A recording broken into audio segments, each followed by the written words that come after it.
Do you think an accounting student can become a programmer? Oh, I'm an example. I studied accounting in school, and right now, I work as a programmer for a tech company.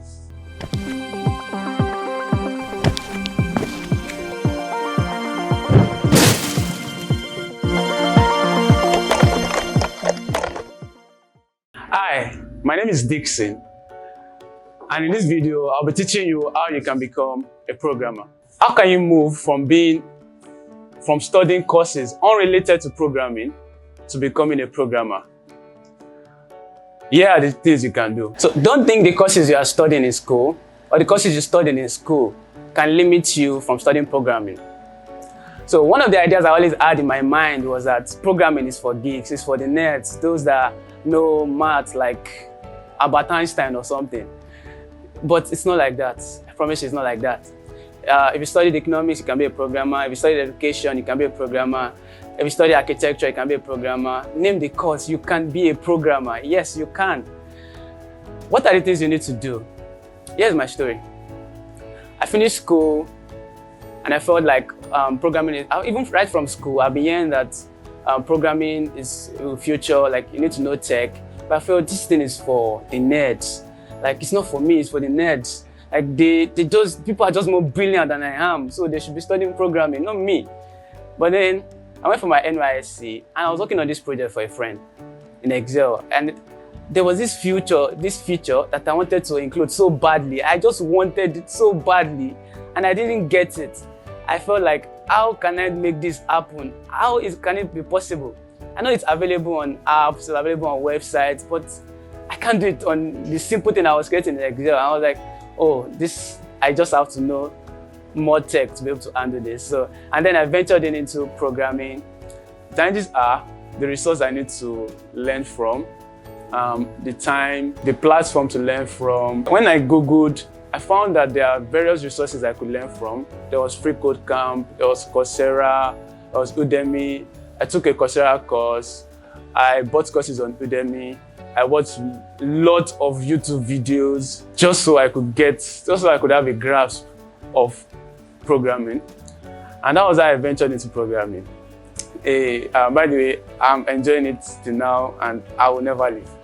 These are the things you can do is just look for information online, look for resources that can help you learn, and start learning. And don't learn programming because your friends are saying, don't learn programming because your friends are saying it's going to give you money, it's going to offer you freedom. It's not a get-rich-quick scheme. Programming can be hard. Yes, it can. But you need to go the proper route.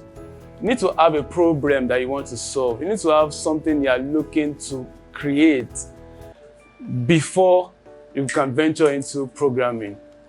You're not limited. And it is not maths. It's not. It is logical reasoning. If X equals Y, then print out this. If Dickson sends message, send it to Angel. It's just logical reasoning. It is not math. You can learn programming. While I was accumulating all these resources, there was also the challenge of there's not enough time. How do I learn all these things as fast as possible to build what I want? So what I would advise you to do is schedule a time in your day. Are you an early riser? Do you work late at night? Just have a period in the day where you can practice what you are learning. So as for me, at that time, it was when I was done with all the lessons I have to teach my students. So when I'm done, I just pick my laptop, start learning, or if my laptop is dead, I pick my phone, start watching videos. When my laptop is back on, I practice. I just utilized all the time I had. I would say if you want to learn programming efficiently, you should put in at least 2 hours every day. Just have it consistent. Just keep going. Consistent every day. You know, you might be working somewhere else.